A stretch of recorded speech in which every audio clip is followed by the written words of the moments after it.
Once you take a client on, how do you get to know them? Well, you have almost daily liaison. And being with them is getting to know the person.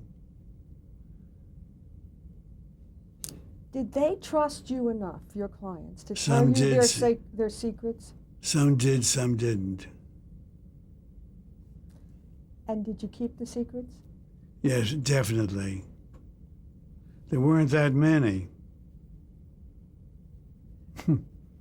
That told secrets or were honest? There weren't that many secrets. And did you have to promise to keep their confidence?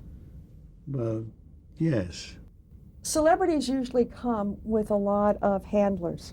I guess even in the early days when you were working. Am I right? Absolutely. All right, so how close? Especially today. They have managers, personal managers. If they're music oriented, they've got people for that. They can have as many as a dozen people. David Jans used to say, I don't care how many people are around, as long as I'm on the payroll and doing well, they can do well too.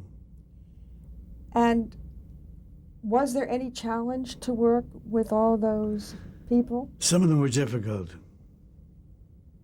I mean, imagine handling Judy Garland. Tough. She went through a lot of people. Very talented lady.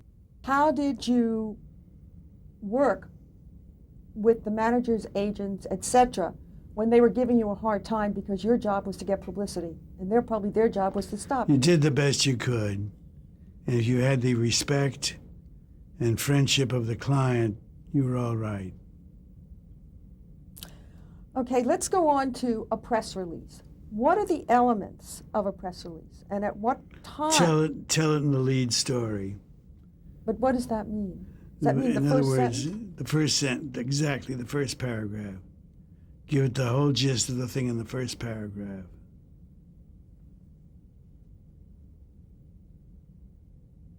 Who were your main media contacts? Well, Llewellyn had the Associated Press, United Press. There were 5 newspapers in L.A. at the time, or 6.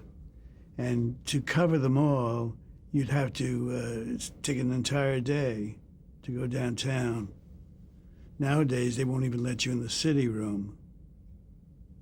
In the old days, you could go anywhere.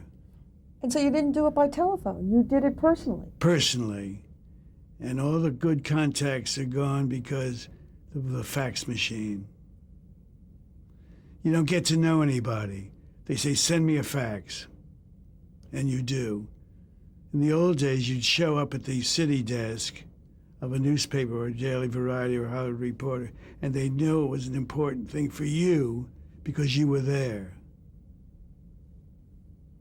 All right, this fascinates me, and you have to take me and tell me all about what is a plant when you plant something.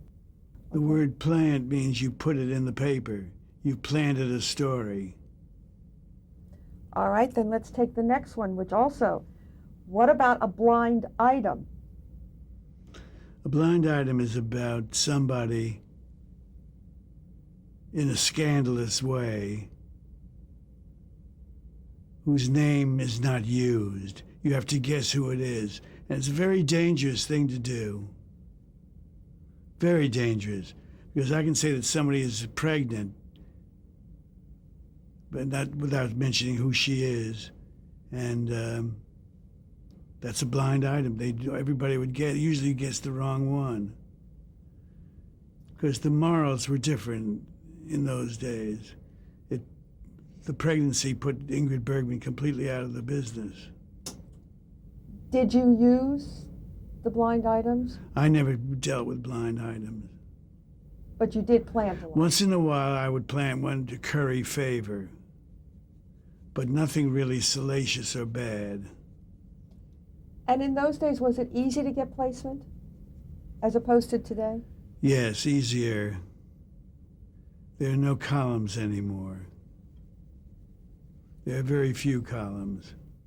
What is the best way to describe what publicity does?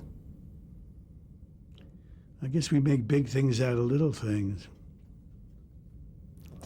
Would you take me step by step in the process of publicizing a celebrity? Well, everybody's different, so it depends on the personality. If it's a woman, you'd stress her glamorous qualities. With a man, the same thing, only the male version. You'd run them through every prestigious interview. It's hard to describe, actually. Did you go on all those interviews that you set up? Usually. Or somebody in the office did. Usually. This is probably the hardest question. How did you get the client in the first place? Recommendation.